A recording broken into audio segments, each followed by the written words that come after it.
السلام علیکم۔ تفسیر ابن کثیر میں حافظ ابن کثیر نے قرآن پاک کی سورہ نساء کی ایک آیت کی ذیل میں ایک واقعہ بیان کیا ہے جو روایات ابن حاتم اور ابن جلیل ابن مجاہد رحمۃ اللہ علیہ نے بیان کیا ہے۔ قصہ کچھ اس طرح ہے کہ ایک حاملہ عورت تھی۔ حاملہ عورت نے ایک لڑکی کو جنم دیا تو اس نے اپنے غلام کو کہا کہ کہیں سے آگ تلاش کر کے لے آؤ۔ وہ باہر نکلا تو اس نے دروازے پر ایک شخص کو پایا۔ اس شخص نے غلام سے کہا کہ کیا بیٹا پیدا ہوا ہے یا پھر بیٹی ہوئی ہے؟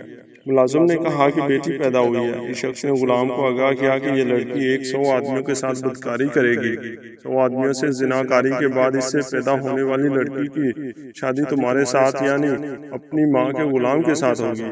شادی کے بعد اس لڑکی کی موت کا باعث ایک مکڑی ہوگی۔ غلام اس شخص کی بات سن کر بہت پریشان ہوا۔ اس نے سوچا کہ میں یہ بات آج ہی ختم کر دوں گا۔ غلام نے ایک تیز چھری لی۔ اس نے پیدا ہونے والی لڑکی کے پیٹ کو چیر دیا۔ اس نے سمجھا کہ اب بچی مر گئی ہے۔ وہ بچی کو قتل کر کے وہاں سے بھاگ گیا۔ جب ماں نے اپنی بیٹی کو دیکھا تو اس نے اپنی بیٹی کے پیٹ پر ٹانکے لگا دیا اور بچی کا علاج شروع کر دیا۔ پھر وقت کے ساتھ ساتھ لڑکی کا زخم بھر چکا تھا۔ وقت گزرنے کے ساتھ یہ لڑکی جوان ہو گئی۔ یہ لڑکی بہت ہی حسین و جمیل تھی۔ جب لڑکی جوان ہوئی تو اس کو زناکاری کی لت پڑ گئی۔ جو غلام یہاں سے بھاگ گیا تھا وہ سمندر کے پار چلا گیا تھا۔ اس نے اپنا پیٹ پالنے کے لیے کوئی کام کاج شروع کر دیا۔ کئی سالوں کے بعد اس کے پاس کافی دولت آ چکی تھی۔ یہ غلام پھر اپنے گاؤں میں پلٹ آیا۔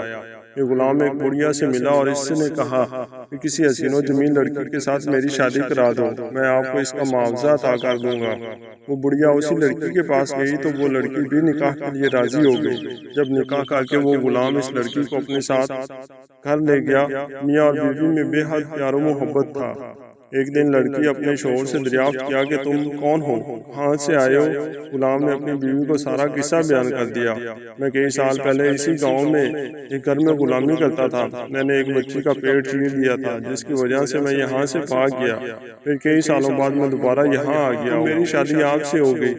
اس کی بیوی نے کہا جس بچی کا پیٹ پھاڑ کر تم یہاں سے فرار ہوئے تھے وہ بچی میں ہی ہوں۔ شوہر کو اپنی بیوی کی باتوں پر یقین نہیں ہوا تھا۔ پھر اس کی بیوی نے اپنے پیٹ سے کپڑا اٹھایا اور اپنے شوہر کو وہ نشان دکھایا۔ یہ سب کچھ دیکھنے کے بعد شوہر کو یقین ہو گیا تھا کہ یہ وہی لڑکی ہے۔ غلام نے کہا کہ اگر تو وہی لڑکی ہے تو تیری ایک بات مجھے اور بھی پتہ ہے۔ لڑکی نے پوچھا وہ کیا؟ شوہر نے کہا کہ تو 100 آدمیوں سے بدکاری کر چکی ہے۔ غلام کی بیوی نے کہا کہ تم سچ کہہ رہے ہو، میں کافی آدمیوں سے بدکاری کر چکی ہوں۔ شوہر نے اپنی بیوی سے کہا کہ مجھے تیری ایک اور بات کے بارے میں بھی معلوم ہے کہ تیری موت کا سبب ایک مکڑی بنے گی۔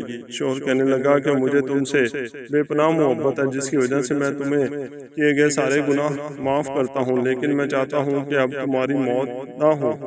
میں تیرے لیے ایک خوبصورت محل تیار کرا دیتا ہوں، تو اس محل میں ہی آرام کی زندگی بسر کرنا تاکہ کیڑے مکوڑے وہاں تک نہ پہنچ سکیں۔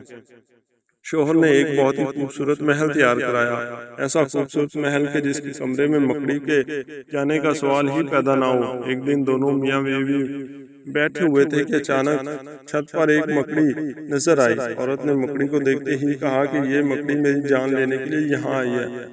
اچھا یہ بات ہے، میں اس کو ہی مار دیتی ہوں۔ بیوی نے اپنے غلاموں کو حکم دیا کہ مکڑی کو زندہ پکڑ کر میرے پاس لایا جائے۔ غلاموں نے مکڑی کو پکڑا اور مکڑی کو لڑکی کے سامنے پیش کر دیا۔ اس لڑکی نے مکڑی کو اپنے پاؤں تلے مسل کر مار دیا۔ لڑکی کے پاؤں کے انگوٹھے پر ایک زخم تھا۔ جب لڑکی نے مکڑی کو مسلا تو مکڑی کے خون کا قطرہ اس کے پاؤں کے زخم میں چلا گیا، جس سے زخم خراب ہو گیا اور لڑکی کے جسم میں زہر پھیل گیا۔ اگلے دن لڑکی کی موت ہو گئی۔ حاصل کلام یہ کہ انسان اپنی تقدیر کو نہیں بدل سکتا اس وقت تک کہ جب تک اللہ نہ چاہے۔ اس لیے کوئی بھی تدبیر کرنے سے پہلے اللہ تعالیٰ سے گڑ گڑا کر دعا کرنی چاہیے، کیونکہ وہی ہے جس نے تقدیر لکھی اور وہی ہے جو بدل سکتا ہے۔